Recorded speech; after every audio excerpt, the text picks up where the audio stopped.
I'm Traci. And I'm Leena. And we love healing children. In fact, we're the co-owners and founders of Healing Children LLC. And this is our podcast, The Bumpy Road to Healing, where we get real about what children need emotionally. And how best to support them. We skip the fluff. And get right to the heart of it.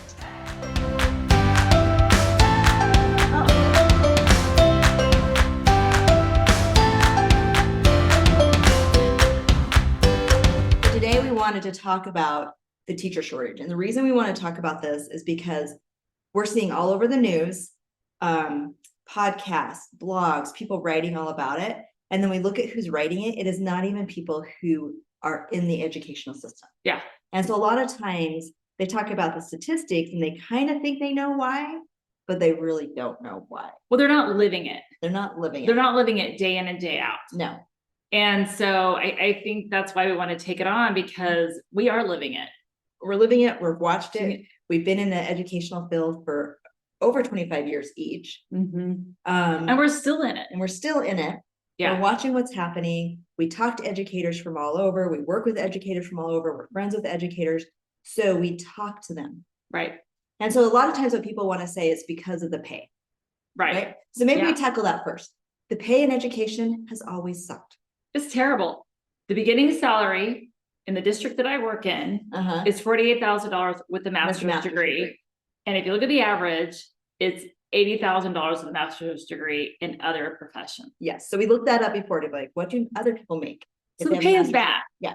But we know that. Most educators know that going in. Yes. So yes, it would be great to have better pay that matches other people's degrees, because educators naturally are probably some of the most educated people. Because you know, a lot of educators have their masters and doctorates because of all the education that's required to keep your license. Right. So yes, pay sucks, but I don't think that's the primary reason. Because if that was, people would have had a shortage years ago. The pay is better now than it's ever been. Well, I think for me, and I started as a school counselor in 1999, and I think for me, what really made the job difficult is when I didn't feel like I had support from either my administrator, or I had parents blaming me for things that I didn't even do. Yeah. And then I didn't have anyone sticking up for me. And I thought, okay, at that time, I only made $28,000 and with a master's degree. And I have a principal that wasn't supporting me, parents lying about what I'm saying. And I remember thinking, why am I doing this? Well, and you're not prepared for that. Like nowhere in our education did it say that you're going to get kind of shamed. Right. And kind of beat up because you're going to upset people, because you're dealing with so many different people. Well, you're dealing with the whole population, which means not everyone's going to like you. No. Number one, that's going to be an issue. And people have a different agenda. Yes. Some people don't want their child to be held accountable. Some people do. Some people may be kind of manipulative so that you don't hold their child. Or you can have team members, like other teachers you're working with, that see things differently too. It can come from all over the place. Yeah. Well, other professions too, like even, my dad was in the medical field. If somebody was abusive to him, he didn't have to see them anymore. So he could say no. We don't get that privilege in public ed. Oh, no. No. You can come beat me up and abuse me, and I still have to work with you. That's right. Whether you're the parent, the child, the leader. Yeah. So the thing that we're hearing from teachers and educators, the discouragement that they feel is, one, we have lowered expectations for everybody. Yeah.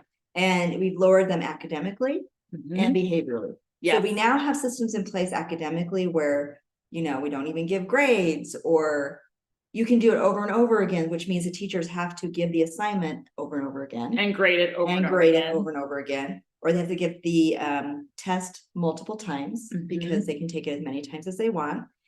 Or there's no due dates, so the kids can turn it in any time. And so then all of a sudden at the end of a quarter or end of a semester, the teachers get a pile of work that they have to go through and correct. So that lowered expectation is impacting teachers, but then also behavioral expectations have lowered. Well, and accountability is almost like a dirty word. Yes. Anymore. And as you and I know, and as we teach in all of our classes, you have to have accountability to mature appropriately. So what happens is let's say a teacher has a kid who's out of control in the classroom. Maybe they refuse to do their work. And sometimes we have kids who are explosive. They're throwing desks and chairs, they're flipping teachers off, or they're mean to the other kids. That can also be an issue. And maybe they send the kid to the principal's office. Mhm. Right. And generally what it used to be is you send the kid to the principal's office and they would deal with the discipline. Yeah, there was some kind of discipline. There was some kind of a discipline, and that looked different with different principals. Mhm. But what's happening in some schools, not all the time, but sometimes, is the principal takes the kid on their motorcycle to McDonald's, Yes. or they're gives them a giving piece of candy. Or a toy, or they're going outside and playing games with them, Yeah. which totally undermines the teacher and the discipline that needs to Yeah. happen. It makes the teacher feel like, Well, it's yeah, when it's you're like, you being can go ahead and undermined. go ahead and like beat up the teacher, and then we're gonna go do these fun things with you. Yes. Yes. And we're not gonna hold you to the standard that you should be held to do the work. The whole point and purpose of school, I think we've kind of forgotten that a little, is for kids to develop skills. Yes. They're developing academic skills, they're developing work habit skills, and they're developing social skills. Yes. All those things are really important for maturity. And if we're not holding them to it, then they're not going to develop those skills. No. And I think that most teachers Yeah. who are in their job love to watch kids improve. Mhm. That's what they want. That's why most teachers went into it. They love kids. They love to see the improvement. They love to see the learning and the maturity. But maturity doesn't happen without accountability. But when that isn't happening, yeah. So I am taking half the pay, right? Half the pay. I'm having kids be really abusive to be in my classroom. I'm having no support. Yes. I am constantly having curriculum dumped on me. So from different guidelines come down. Well, this reading curriculum is not working. Let's give you a new one, and a new one, and a new one, and a new one. Yes. And so every year they have to learn new reading, writing, and math curriculum, which is a ton of work. Oh yeah, you have to learn it before you teach it. And you have to develop a lesson. And then when I do hold the kids accountable, I am yelled at or shamed or told that I'm not compassionate or not understanding. Yeah. And so it's discouraging. Or when kids purposely break the rules, because I think what I'm seeing just kind of across the board in society, there's rules and people say they agree to those rules, but then they really don't want to follow them, and then they break them and get in trouble, and they're mad that they got in trouble. Right. And then it's almost like the person holding them account, it's almost like their fault. Yeah, it's your fault. You're the evil fault that I am in trouble. So why if you think about it, like here you want to make all this difference. And I've even had teachers who feel like they have PTSD from kids because they never know when they're going to blow up. And they're kind of shamed if they set healthy boundaries, and they're like, I can't have a child blowing up in my classroom. It's not safe for me. It's not safe for the other kids. Well, they're shamed for expressing those concerns. Right. And why would I go into this profession? Well, when we talk about it this way, it's like, who in their right mind staying in it? Like, other than the fact that kids are really fun, right? And most parents we work with are great. Yeah, 99% of the parents are great. Right. A good huge portion of the teachers are great. Like every profession, you're going to have. Well, and when you have a strong leader, right? You have a strong administrator. When schools have strong administrators, those teachers don't leave. Yes. They stay. That is what's interesting. When there's a strong administrator that backs the teacher, that has consistent expectations and boundaries, follows through, those schools don't have a lot of turnover in staff. Well, what I see with the kids, because I've been at my school for 23 years, and my school has some poverty, and what I see, and some behavior stuff with it, everybody does better, because I think it creates this stable situation. So if I have students who have kind of an unstable home life, right, things are a little bit chaotic, but school is not. School is consistent. I've known the teachers for years, because the teachers have not moved. So I know the 4th grade teachers, like the 5th grade, the 6th grade, the counselor myself has been there forever. They kind of get stable too. Because everything is consistent. Everything is, and it's safe. And I know that you're actually, if I behave this way, this is how you're going to respond. Right. Yeah. There's not that inconsistent pattern. It creates safety. So when you have security, yes, where you have mass exoduses, like half the teachers leaving, You need to be looking at why. You need to be looking at why. You need to be looking at your leaders.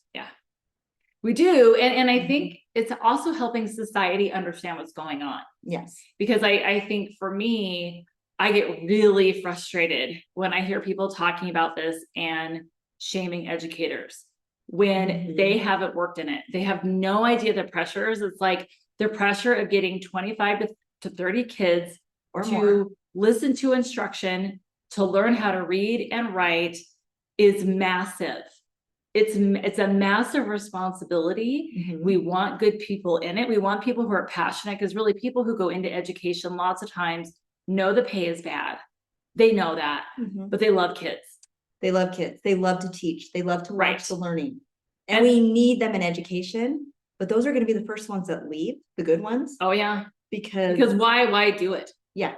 When you have a person who has a degree in marketing who's making maybe $150,000 to $200,000 a year, who has way less education and way less experience, and educators only making $48,000 to start, and they're being treated poorly, who would stay? Yeah. And I guess the question I have for people who reported on this, would you be in it? Like, why aren't you in education? Yeah. We're going to shame the teachers and other people for not Right. doing what they need to do, but you're not working in But it. I don't want to be in it either. And when you have a healthy leader, when you have consistency across the school team where everybody's on the same page, Right. where they really understand what children need so that we can put things in place so children can grow and mature. Because when children are growing, maturing, guess what? Now I can teach. And then you can learn. And that's why you actually come to school. Yeah. And so when you put those things in place, then your environment starts to heal. Yeah. And it does take consistency. It does take courage. If you like what you're hearing and you want to learn more, you can go to our website at www.healingchildrenllc.org. On our website, you can read more about who we are. You can look at our online trainings. You can also look at our blogs on a variety of topics. You can see our most new and up-to-date podcasts. You can also engage with us in a variety of ways, such as liking us or following us on social media. You can even hire us to come in. Or you could email us or call us. Exactly.